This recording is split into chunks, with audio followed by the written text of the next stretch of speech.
এই মাইছি দে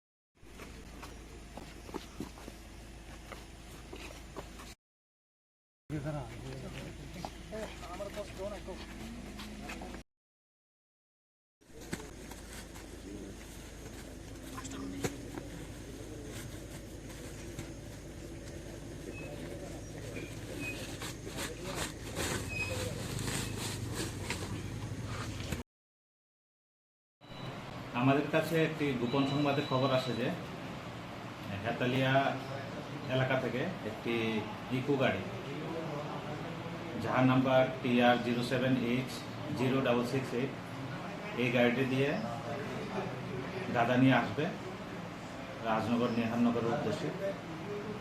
তখন আমরা এই খবরের ভিত্তিতে সাথে সাথে আমরা এক্সিকিউটিভ ম্যাজিস্ট্রেট, ফরেন্সিক টিম এবং আমরা একটি অ্যাডভান্স পার্টি হেতালিয়া রোডে মোতায়েন করি। ওই মোতাবেক একটি গাড়ি আমাদের রাজনগর সংগতিপাড়া এলাকাতে আসে এবং ওটাকে আমরা ডিটেইন করি। ওটাতে সার্চ করে আমরা সর্বমোট 3টি বস্তা থেকে মোট 60 কেজি 670 গ্রাম শুকনো গাঁজা উদ্ধার করি। সাথে 2 জনকে আমরা অ্যারেস্ট করি। তো এই ব্যাপারে আমরা একটি মামলা নিয়েছি এবং ওদের কাছে কোর্টে ফরওয়ার্ড করছি। রিমান্ড নিয়ে আমরা জিজ্ঞাসাবাদ করব মালগুলি কোথা থেকে এনেছে এবং কোথায় এগুলো ডেলিভারি দেবে। প্রত্যেকের জীবনের স্বপ্ন থাকে পড়াশোনা শেষ করে কর্মজীবনে প্রতিষ্ঠা পাবার।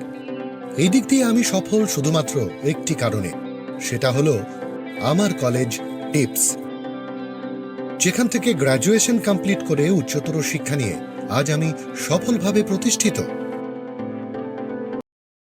টিপসে পড়াশোনা ছাড়াও নিজেদের কেরিয়ারে কিভাবে অনেক বেশি মাত্রায় সুযোগ পাওয়া যায় তার সবকিছুই হাতে কলমে শেখানো হয়।